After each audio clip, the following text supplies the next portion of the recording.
Welcome to Benji's Home Cooking and I'm Sarika Benjamin. Today I bring to you the recipe of making pav bread. Generally people think that making bread is a very difficult task, but when you see this recipe you will know how easy it is. All you need to do is measure your ingredients correctly and follow the directions. Now pav is a very versatile dish. It is eaten as vada pav, it is eaten as misal pav or Pav Bhaji or omelette pav or keema pav. Of all these options, my favorite is Pav Bhaji. And this video though is about pav. We will be soon uploading a video that will teach you how to make bhaji so that you can have a complete meal in the comfort of your home. So I hope you enjoy this recipe and let's get started.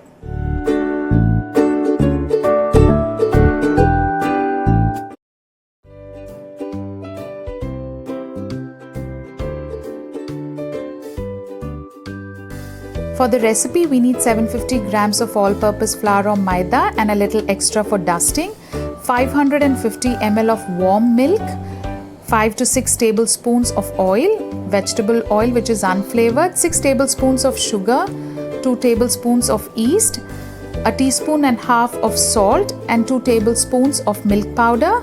I have taken a standard cup size to measure the flour and a standard tablespoon size to measure the liquids and the other ingredients.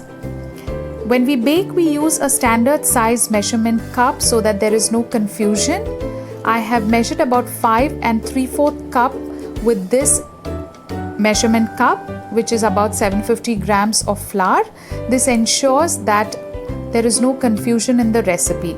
Take a clean bowl. To this we will add the 750 grams of Maida that we have measured. To it we will add sugar. We'll add the yeast. Make sure your yeast is active. We add the salt and the milk powder. Now milk powder is absolutely optional. I like the taste so I have added it, but if you do not want to add it, feel free to skip it. Mix all these dry ingredients well so that they are incorporated, and we add the warm milk. Make sure the temperature is warm, not too hot. To this we will add 2 tablespoons of oil. The rest 2 tablespoons we will use it while we are kneading the dough so that it does not stick to our hand. We will mix all of these ingredients together and you will see when everything gets mixed it forms into a sticky dough. Do not worry if the dough is very sticky. This is exactly how it is supposed to be. It's time to knead the dough, and for that we will take the entire dough and place it on a clean kneading platform. While kneading, we will add a tablespoon of oil. Now this is a very important step. Kneading takes about 10 to 15 minutes. Let's add a little oil so that kneading becomes a little easy. The oil helps to release the dough from the bottom of the kneading platform. Continue kneading it with the heel of your palm. If the dough is very sticky, you can use a teaspoon or 2 of the extra flour that we have kept for dusting, but not more than that. Do not be tempted even if the dough is sticky, not more than a couple of teaspoons. And as you keep kneading with the heel of your palm, you will see that the dough has started coming together. This takes about 10 to 15 minutes. Don't be in a hurry. The more you knead, the more the gluten is developed and our buns come out soft. You will see that the dough is coming together into a soft ball. This is what we are looking for. We will bring the dough together. Continue to knead. While kneading, you can add a little oil to your palm so that the dough does not stick and comes together beautifully. You will see it's nice and soft, a pliable dough. Keep kneading it for another couple of minutes. Once it is ready, you will see that when you press, it bounces back, it springs. That's when you know the dough is ready. Take a clean bowl, add a few drops of oil and cover the base and the side of the bowl.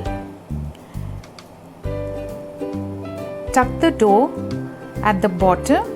As you keep doing this, this is called tucking the dough, and keep it to rise. Put a few drops of oil on the top of the dough so that it doesn't dry. We'll place a lid and Let it rise for an hour or hour and a half. After an hour and a half, our dough has doubled. You can see a lot of air has been captured inside the dough. Dough has doubled and we are going to release the air by punching the dough. This is how we do it. This is just to make sure that there are no air pockets inside.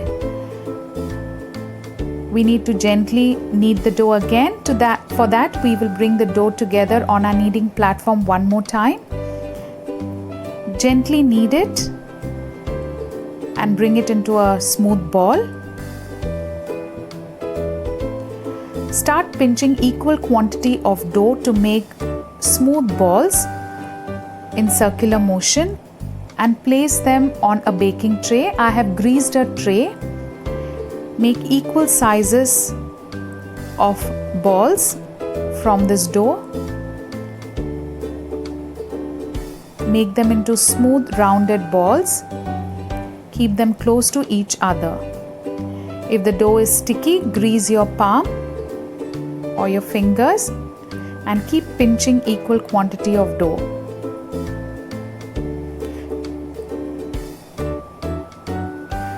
With this quantity, I was able to make 24 pav or buns.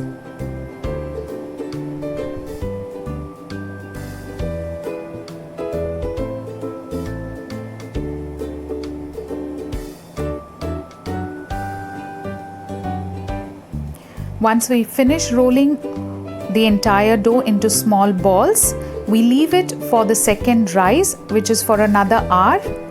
You will see after an hour, the pav has doubled. At this stage, be very careful. They are nice and risen. If we tap the tray, they might deflate. Once our pav have risen well, we will take a piece of paper towel, fold it and dip one corner into milk and just give a milk wash. We are using a paper towel so that it is gentle on the pav and it will not deflate the air captured inside it while the second rising was done. So gently just cover the top of these pavs with milk. This will give a beautiful glaze to the buns when they are done. Heat the oven at 180 degrees centigrade and we are going to bake it for 20 to 25 minutes or till the top is brown. You can see after 25 minutes the pav is beautifully done with a lovely brown top. They are ready. Once you take them out, just spread a little bit of butter on the top. This keeps the bun soft, the pav soft even after it cools down. Once you spread a little bit of butter on the top, just leave it to cool for about 10 to 15 minutes.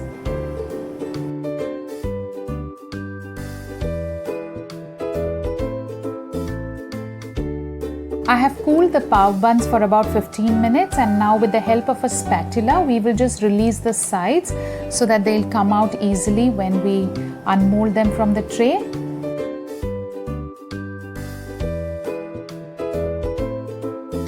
I'm going to unmold the pav buns on a baking sheet. The pav buns have really come out well. They are super soft and the fresh aroma is so inviting.